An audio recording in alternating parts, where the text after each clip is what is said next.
Hey, everybody. I literally played that song for the very first time about 1.5 minutes ago. I kid you not. Anyways, apologies to Elton John, whatever. A nice song. Hope everyone is doing well out there in the world. Welcome to Student Loan Justice. We are the oldest, largest, first, and only true grassroots group fighting only and absolutely for student loan justice. We have over 1.4 million members in our group now, ladies and gentlemen. Believe it or don't. You wouldn't believe it watching our live streams. Like, where are all these people at? I don't know. So we've got 1.2 million who signed our petition. We've got like 20 something thousand, actually probably 30,000 across all of our Facebook groups or more. Hundreds of thousands via email. All our other platforms. We've been featured top story on 60 Minutes. We've broken news in the Wall Street Journal and the New York Times and many other publications, Inside Higher Ed, Chronicle of Higher Education, etc. We've done many things. We've seen many things. We've been around for 18 years.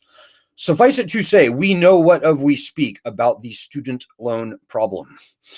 And the most important thing I'm going to tell you tonight, ladies and gentlemen, whether you would ever or never file for bankruptcy. Nobody wants to file for bankruptcy, by the way. So it's a very unpleasant thing to do, as we all know. Whether you would ever or never file for bankruptcy, all of us, including you, if you have student loans, have got to be fighting first and foremost for the return of bankruptcy protections to student loans. The founding fathers called for uniform bankruptcy laws, folks, in the Constitution. And they called for it ahead of the power to declare war and raise an army. Because people like George Washington, people like Thomas Jefferson, Robert Morris, many others of the founding fathers, I think John Adams maybe, they were being skewered under debt to British banks and merchants.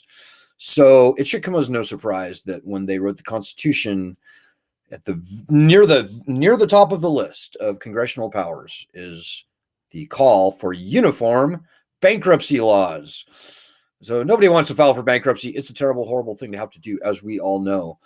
But the founders were onto something, guys.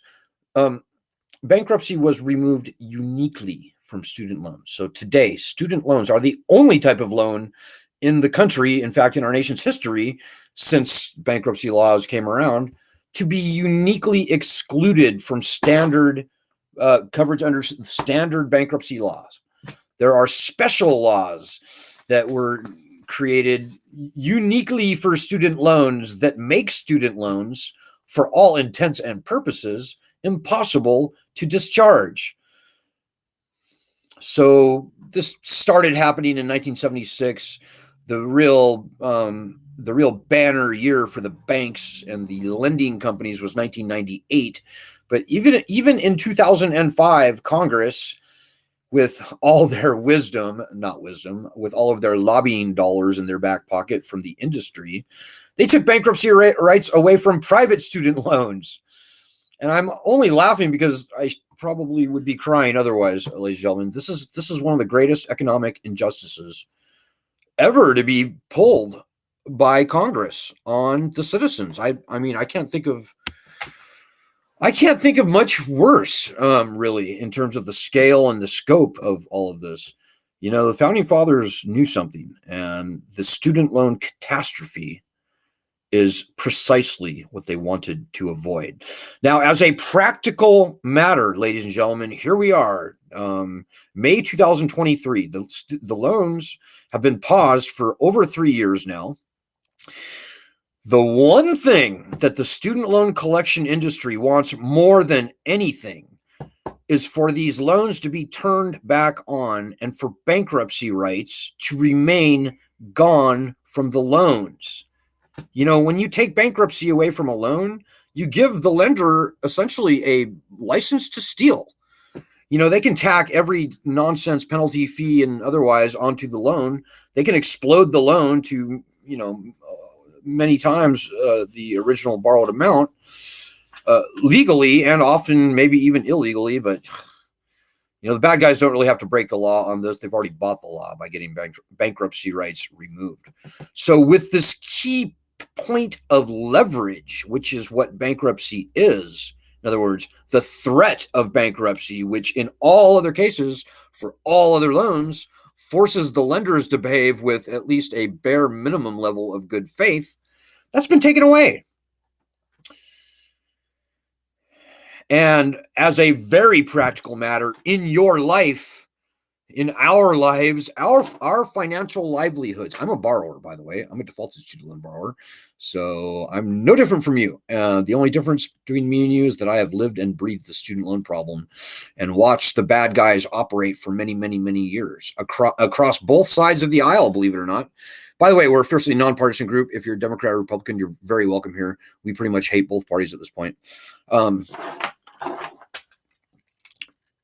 But the point is, guys, when you take away the leverage of bankruptcy as the Constitution enshrined them, you set people up for a huge fall. And right now, guys, right now, we are being set up for the biggest fall in U.S. history on student loans. Because come, I think, August 1st, when interest starts to accrue again, but really September 1st, when the collection industry, which has not been paid much at all over the past 3 years, by the way, they are going to be set against us. And here's what's going to happen, guys. We are going to see a mass default. Even before the pandemic, nearly 60% of all borrowers were not paying on their loans.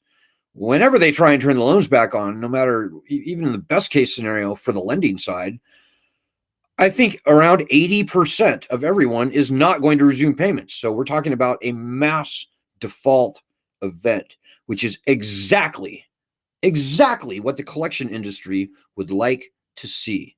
This is the golden unicorn of debt collection, guys. There are no other loans out there for which there not only are no bankruptcy rights, but there are also no statutes of limitations. Fair debt collection practices are greatly restricted.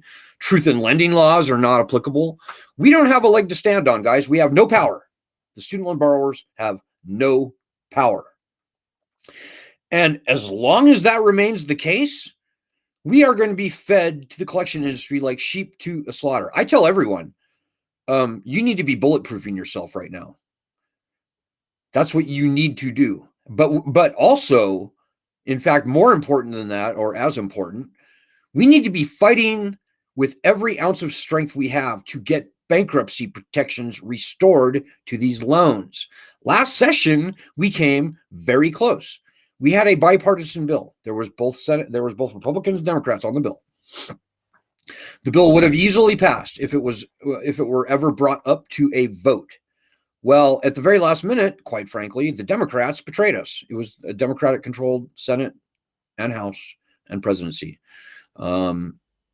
Dick Durbin in the Senate, who sponsored the bill, he decided at the 11th hour in the congressional session to abandon the bill. He never even brought it up for a vote.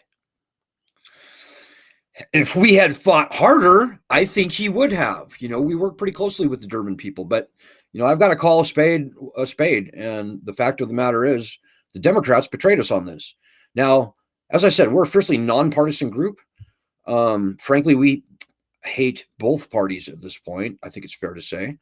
It's kind of a good cop, bad cop thing. Like the Republicans are the bad cops because they're just fucking evil, pardon my French. At least historically, that's been true. But this one, we got to hang around the neck of the Democrats. That's just true, guys. We've seen some very MAGA, like radical right wing, whatever you want to call them, Republicans like Josh Hawley, like Matt Gaetz, support the return of bankruptcy rights to student loans. So there's a sliver of a chance, guys. There's a sliver of a chance. But it all depends on how hard we in this group, studentloanjustice.org, me and you and everybody watching this, everybody in our group, how hard and how many of us fight.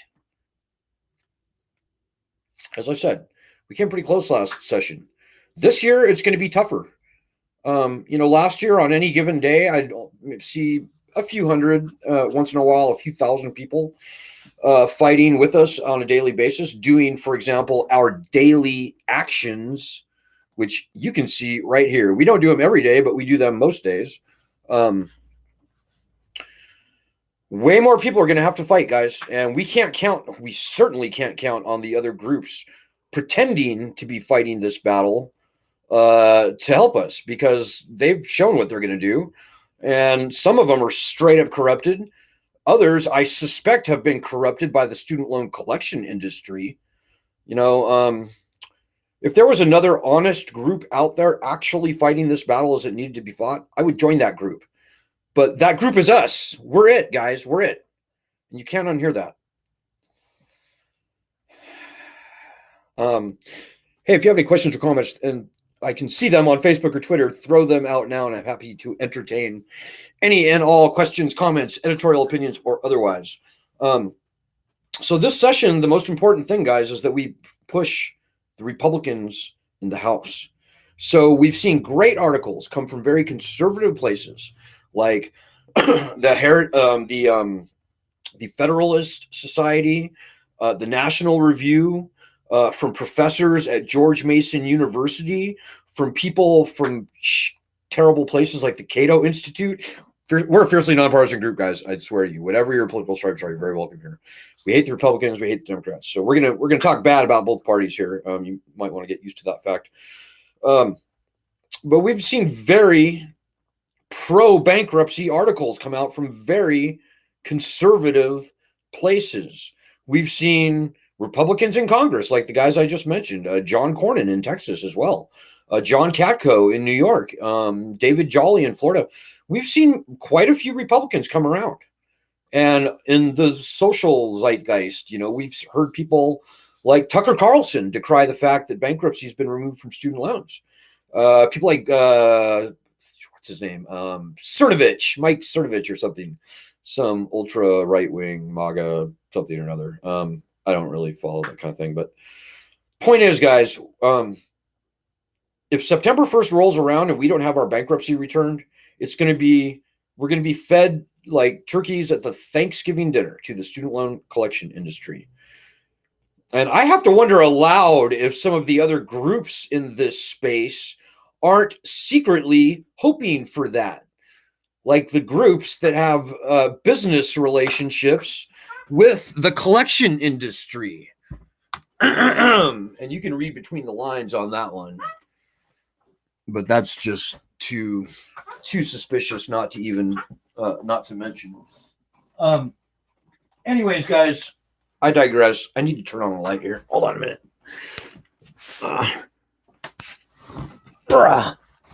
Hold on.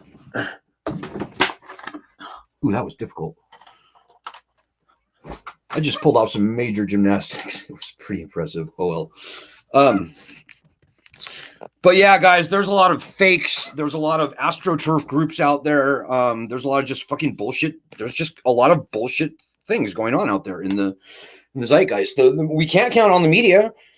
We work with the media. We've been featured on all the media that you can mention, but the number of propaganda stories compared to the number of good stories are like 95-5 or 99-1 even sometimes, it seems like. We can't count on any of the other groups. We can't count on the media. We can't count on Congress. The only thing that we can count on, ladies and gentlemen, are ourselves, you and me, and 38 million other normal, distressed student loan borrowers who are sweating bullets just like you and me are, particularly as we get closer to September 1. So we got to fight for bankruptcy, guys. That is the key to everything. And remember this, the past 3 years have shown, even in the best case scenario, what we're likely to see from the establishment as long as the leverage of bankruptcy is gone. The best we're going to get is what we've already seen from Joe Biden. This lame, feckless $10,000, $20,000 loan cancellation gimmick, which was probably designed to fail in the first place, I suspect. They could have done that differently. And I will save my breath on that. It's a longer conversation, but so I'm looking for your comments now. Got to fight for bankruptcy, guys. These are your loans. This is your livelihood at stake here. Your livelihood is on the table, and the bad guys, including some of the other groups claiming to be fighting for us, by the way, they want you doing nothing. They want you sitting on your hands, waiting, watching, and worrying. That's not this group. We need you with us fighting. We need you getting your knuckles a little muddy and a little bloody, because this is an actual fight, and there is actual opposition with a ton of money, and they're throwing it around all over Washington, D.C. They're probably throwing it into other groups in this space. So, what we have is not money. I think most people understand that. What we don't have is a marketing department or a legal team or any of those things. What we do have are normal, living, breathing human beings, you and me and everybody else on this group. And what we have is the truth. And what we should have is 38 million other people who are losing sleep over their student loans, over 50 million people who have student loans, private and federal. And when they find out about this group, I think most of them will join us. At least 38 million of them will be inclined to join us if they know about us. So, as I said, we don't have a marketing department, so your word of mouth becomes incredibly important. And so, particularly if you're new to the group, we wouldn't even be talking about student loan cancellation by executive order today, but for this group. It was our group that started the petition that launched that whole concept into the public conversation in the first place. And we would not have seen good bankruptcy legislation to fight for, but for this group. And we will not see good bankruptcy legislation to fight for, but for this group and the people who are fighting on this group. And to everybody out there who is fighting with us, I salute you. Hopefully I don't need to, preach to the choir or, blow smoke. Most people who are fighting hard on this group, they are self-motivated and they're very independent people, and they can think for themselves. And that's the most important thing that we need. We need people with the passion, the knowledge, and maybe first among them in importance, the courage to stand up and tell the truth. That's all we do on this group, guys. We tell the truth. Our research, go to our Medium platform, studentloanjustice.medium.com, and you can see the truth and you can vet the truth. And we publish all of our research findings there, and some of them would make your jaw drop. Very few of our research findings have been reported by the mainstream media. That's just the way the media landscape has been degraded and propagandized over the past 10 to 15 years. All we got are people, guys, you and me. We're all we've got. On the other hand, we're all we need, guys. I can only imagine if even 10% of the people on our group were doing, for example, our daily actions. 10%, 1 out of 10 people in our group. That would be 140,000 people a day retweeting our stuff, doing our daily actions, which is mostly Twitter stuff. 140,000 retweets a day, 140,000 phone calls going to Washington, D.C. to key legislators a day. That would be enough to solve this problem, guys. Believe me, 140,000 calls into a couple of senators or whatever would melt the phone banks in Washington, D.C. So yeah, guys,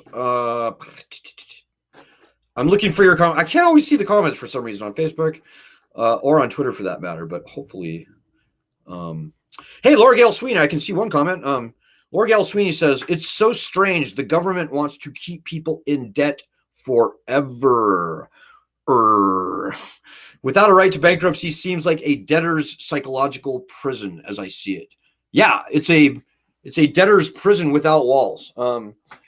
John Adams, speaking of the founders, I think I mentioned earlier, John Adams very famously said, there are two ways to conquer and enslave a country. One is by the sword, he said.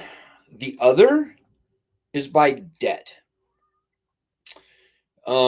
I think it was Thomas Jefferson. I could be wrong, but I think it was Thomas Jefferson who said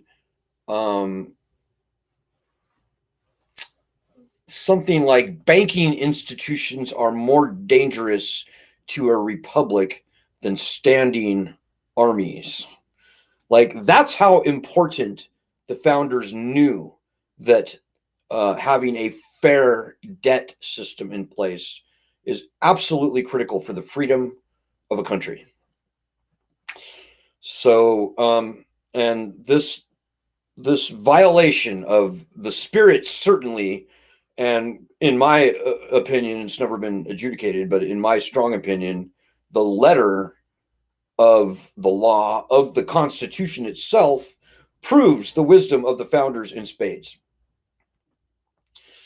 So yeah, guys, we're all we've got, but we're all we need. We're all that we need. And if you've been with this group for even 3 years, are you not impressed with what we've gotten done with almost no funding, with just a core group of maybe only a few hundred or maybe a few thousand people actually fighting this fight?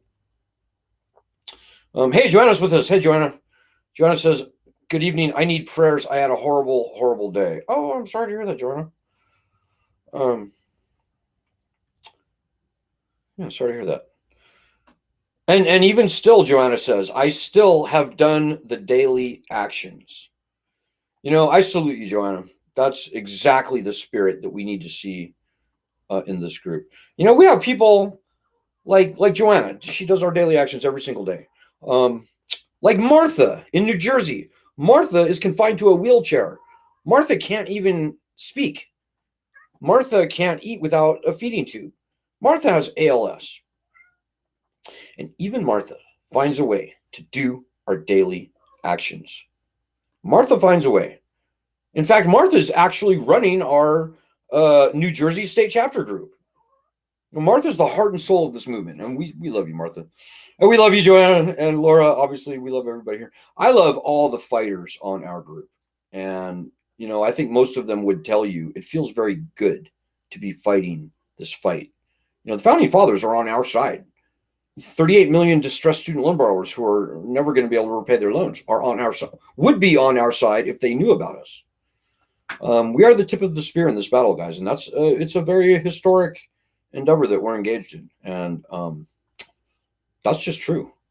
And there's nobody else fighting this fight. So it's we're kind of the center of the universe in the battle for student loan justice. And I think I can prove that quantifiably at this point after 18 years of doing this. So, okay, guys, you know what? I'm trying to keep my live streams a little shorter lately, and so I think I will probably just sign off there. If I missed some of your comments, I'm pretty sure I did. I apologize. I'll try and get better with that. Last thing I'm going to say, thank you to people who donated over the past week. We were able to raise the $240 or something. We were able to raise the money that we needed last week to just barely get in under the bell to pay our bills for this week, which was last night, I believe, or today, actually. No, it was today. So a couple of our bills were overdue. That's okay. This coming week, we need to raise something like $500. So that's like by like Monday. And so however we can do that, if you appreciate this group, just please donate, particularly if you've never donated before, or if you haven't donated for a while. We will cease to exist without just very modest financial support. So, so help in that way if you possibly can. I guess the last thing I'll just say is, please, guys, we need you in this fight. You can't be sitting on the sidelines. You got to be stronger than that. This is a battle, and this is your battle. And if you're not fighting it, you're losing it for us, for everyone. It's a fun battle to fight. It feels good to fight this fight. We win every skirmish that we engage in. It's an easy battle to win. You just kind of got to show up. So take some heart in that. And don't pay attention to all the nonsense out there, which is 99% of everything you read, see, and hear about student loans in the media. Stick with us. We know the path. We're on it. And the quicker you get on it with us and start rowing in the same direction, the quicker we'll get to where we need to be. So I will be back tomorrow. Do the daily actions, guys. Do the daily actions. Good luck. I'll see you tomorrow. Godspeed. God bless everyone.